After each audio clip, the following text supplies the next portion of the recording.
কোটা সংস্কার আন্দোলন ঘিরে ফের উত্তপ্ত হয়ে উঠেছে রাজধানী সহ দেশের বিভিন্ন এলাকা।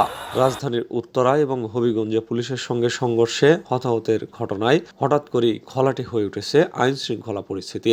তবে গতকাল সকাল থেকেই রাজধানী সহ দেশের বিভিন্ন এলাকায় মাঠে ছিল বিজেপির টহল। দিনে কারফিউ না থাকায় সেনাবাহিনীর সদস্যদের সতর্ক এবং সশস্ত্র অবস্থায় থাকতে দেখা গেছে। সংশ্লিষ্ট সূত্র জানিয়েছে, সব আইন প্রয়োগকারী সংস্থাকে সরকারের শীর্ষ মহল থেকে বিশেষ বার্তা দেওয়া হয়েছে। বলা হয়েছে সার্বক্ষণিক প্রস্তুত থাকতে। এর মধ্যে পুলিশ, র্যাব এবং আনসার সদর দপ্তর থেকে সবগুলো ইউনিটে বিশেষ বার্তা পাঠানো হয়েছে। সর্বোচ্চ সতর্কতামূলক ব্যবস্থা নিতে ইউনিট প্রধানদের নির্দেশ দেওয়া হয়েছে। অবস্থায় মাঠ পর্যায়ে সক্রিয় রয়েছেন বিভিন্ন বাহিনীর 30,000 সদস্য। পুলিশ সদর দপ্তরের উপমহাপরিদর্শক আনোয়ার হোসেন বাংলাদেশ প্রতিদিনকে বলেন, সম্ভাব্য সব বিষয়কে মাথায় রেখেই সর্বোচ্চ প্রস্তুতি নিতে বলেছে পুলিশ সদর দপ্তর। শান্তিপূর্ণ অবস্থানকারীদের বিষয়ে সহনশীলতা প্রদর্শন করতে বলা হয়েছে। শনিবার বিক্ষোভ, রোববার থেকে অসহযোগ আন্দোলন। শনিবার সারা দেশে বিক্ষোভের ডাক দিয়েছেন বৈষম্য বিরোধী ছাত্র আন্দোলন। একই সঙ্গে রোববার থেকে সর্বাত্মক অসহযোগ কর্মসূচি ঘোষণা করা হয়েছে। এক ভিডিও বার্তায় বৈষম্য বিরোধী ছাত্র আন্দোলনের অন্যতম সমন্বয়ক আব্দুল হান্নান মাসুদ এই কর্মসূচি ঘোষণা দেন। তিনি বলেন, সারা দেশে ছাত্র নাগরিকদের শান্তিপূর্ণ আন্দোলনে হামলা করে খুনের প্রতিবাদ ও 9 দফা দাবিতে শনিবার সারা দেশে বিক্ষোভ এবং রোববার থেকে অসহযোগ আন্দোলনের ডাক দেওয়া হলো। এর আগে বৃহস্পতিবার বৈষম্য বিরোধী ছাত্র আন্দোলনের সমন্বয়ক আব্দুল কাদের প্রেরিত এক বার্তায় শুক্রবার সারা দেশে প্রার্থনা এবং ছাত্র জনতার গণমিছিল নামে নতুন কর্মসূচি পালন করার আহ্বান জানানো হয়। বার্তায় বলা হয়, আপনারা জানেন আমরা আমাদের কোনো ব্যক্তি স্বার্থের জন্য আন্দোলন করছি না। আমাদের আন্দোলন আপনার এবং আপনার সন্তানের মুক্তির জন্য। কি অপরাধ ছিল আমাদের? সাংবিধানিক অধিকার চাওয়া ঠিক আমাদের অপরাধ। কি অপরাধে শত শত ভাইদের হত্যা করা হলো আমরা এর জবাব জানি না, কিন্তু এর জবাব এবং বিচার না নিয়ে আমরা আমাদের আন্দোলন থামাবো না। জাতির এই দুর্দিনে আন্দোলনে অংশ নেওয়ার অপরাধে শহীদ, আহত, পঙ্গু ও গ্রেপ্তার হওয়া সকলের স্মরণে শুক্রবার দেশব্যাপী ছাত্র এবং ছাত্র জনতার গণমিছিল কর্মসূচি ঘোষণা করছে। খুলনায় আন্দোলনকারীদের সঙ্গে সংঘর্ষে পুলিশ সদস্য নিহত।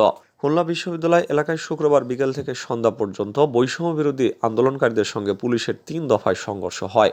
এ সময় মোহাম্মদ সুমন নামে পুলিশের এক কনস্টেবল নিহত হয়েছেন। 20 থেকে 25 পুলিশ সদস্য আহত হয়েছেন। পুলিশ কনস্টেবল মোহাম্মদ সুমনের মৃত্যুর বিষয়টি নিশ্চিত করেছেন খুলনা মেট্রোপলিটন পুলিশের কমিশনার মোহাম্মদ মোজাম্মেল হক। মোহাম্মদ সুমন খুলনা পুলিশ লাইন্সে কর্মরত ছিলেন। সংঘর্ষ চলাকালে বিক্ষুব্ধ আন্দোলনকারীরা পুলিশের একটি পিকআপ ভ্যানে আগুন ধরিয়ে দেয়। এদিকে শুক্রবার সন্ধ্যা পর্যন্ত গুলিবিদ্ধ অবস্থায় 7 জন সহ আহত 16 জনকে খুলনা মেডিকেল কলেজ হাসপাতালে ভর্তি করা হয়েছে। এদের মধ্যে 4 জনের অবস্থা গুরুতর। সংঘর্ষে আহত পুলিশ সদস্যরা খুলনা পুলিশ হাসপাতালের পাশাপাশি নগরের অন্যান্য হাসপাতালগুলোতে ভর্তি হয়েছেন। জানা গেছে, সংঘর্ষের পর সিরাজুল ইসলাম, আবির, নীরব, নাবিল, মিজান, সৌরভ, আবদুল্লাহ, রায়েব, সুলতানা রায়বা এবং রুবিনা ইয়াসমিনকে গুলিবিদ্ধ অবস্থায় হাসপাতালে ভর্তি করা হয়েছে। তাদের শরীরে রাবার বুলেট এবং শটগানের ছড়া গুলি লেগেছে। উত্তরায় বিক্ষোভকারীদের উপর আওয়ামী লীগ পুলিশের হামলা।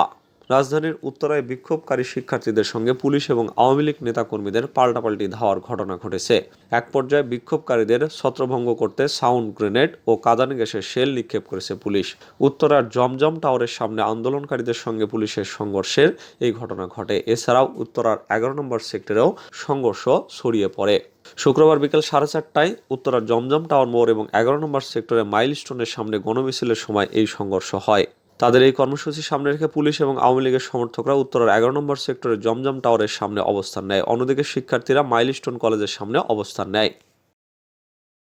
অবশেষে প্রকাশ্যে ক্ষমা চাইলেন পলক। সামাজিক যোগাযোগ মাধ্যমে অপপ্রচার বন্ধে ব্যর্থতা এবং ইন্টারনেট সেবা ব্যাহত হওয়ার সব দায়ভার নিয়ে প্রকাশ্যে ক্ষমা চাইলেন ডাক, টেলিযোগাযোগ ও তথ্য প্রযুক্তি প্রতিমন্ত্রী জুনাইদ আহমেদ পলক। শুক্রবার বিকেলে নাটোরে নিজ বাসভবনে জাতীয় শোক দিবস স্মরণে সিংড়া উপজেলা আওয়ামী লীগের উদ্যোগে আলোচনা সভা, দোয়া এবং মোনাজাত অনুষ্ঠানে তিনি এই ক্ষমা প্রার্থনা করেন। পলক বলেন, তরুণ প্রজন্মের কাছে যদি আমার কোনো ভুল হয়ে থাকে আমি প্রকাশ্যে ক্ষমা প্রার্থনা করছি।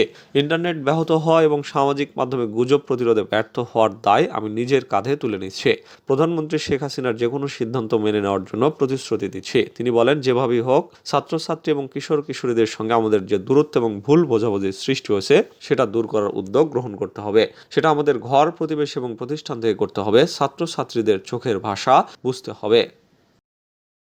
ওবায়দুল কাদের ও স্বরাষ্ট্রমন্ত্রীকে ক্ষমা চাওয়ার আহ্বান জানালেন যশোরের এমপি। কোটা সংস্কার আন্দোলনকে কেন্দ্র করে সংঘাতে হতাহতের ঘটনায় আওয়ামী লীগের সাধারণ সম্পাদক ও সেতুমন্ত্রী ওবায়দুল কাদের এবং স্বরাষ্ট্রমন্ত্রী আসাদুজ্জামান খান কামালকে শিক্ষার্থীদের কাছে ক্ষমা চাওয়ার আহ্বান জানিয়েছেন যশোর ৬ আসনের স্বতন্ত্র সংসদ সদস্য আজিজুল ইসলাম।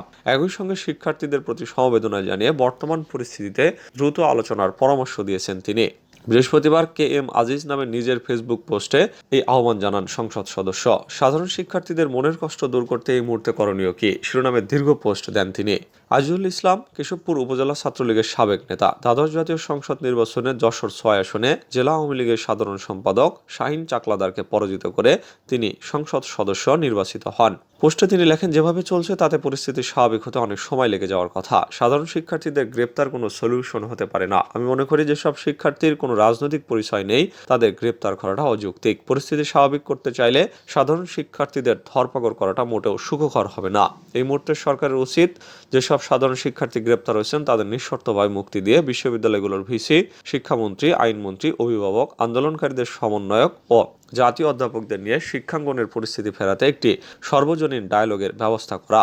ফেসবুক পোস্টে বলা, শিক্ষার্থীদের পুঞ্জীভূত ক্ষোভ প্রশমিত করতে রাষ্ট্রের সর্বোচ্চ আন্তরিকতা দেখানোই হবে সময়ের সেরা সিদ্ধান্ত। একটা পক্ষ তো চাচ্ছেই সাধারণ শিক্ষার্থীদের কাছে বন্দুক রেখে সরকার পতন করতে।